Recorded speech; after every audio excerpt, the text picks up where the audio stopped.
Kita awali dengan informasi pertama. Saudara, Bank Indonesia Provinsi Aceh memastikan bulan Ramadan hingga Idul Fitri, inflasi di Aceh dapat terkendali. Pihak Bank Indonesia, Forkopimda, dan Satgas Pangan sudah memetakan baik jumlah stok maupun distribusi kebutuhan pokok dan juga barang-barang kebutuhan masyarakat, sehingga harga dapat dikendalikan. Perwakilan Bank Indonesia Provinsi Aceh meyakini harga kebutuhan pokok dan barang-barang konsumsi masyarakat masih terkendali.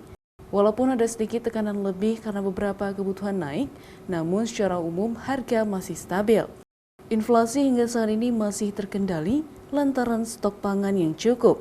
Seperti stok gula yang ada penambahan sebanyak 8.000 ton untuk Aceh, stok beras cukup karena sentra produksi beras di Aceh telah panen, dan harga komoditas lainnya seperti jenis bumbu dapur yang juga masih stabil. Pasti tetap di bawah head, kalaupun ada ini segera mungkin kalau ada titik-titik mana yang ada kekurangan cepat karena kita stok secara totalnya sebenarnya mencukupi.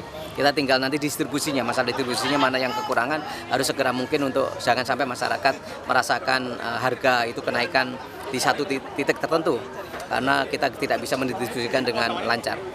Sementara itu, Bank Indonesia Satgas Pangan Aceh secara khusus juga meminta kepada distributor untuk menjual harga barang-barang kebutuhan masyarakat tersebut secara wajar, karena mengingat stok barang yang cukup. Mustajab, Kompas TV, Banda Aceh.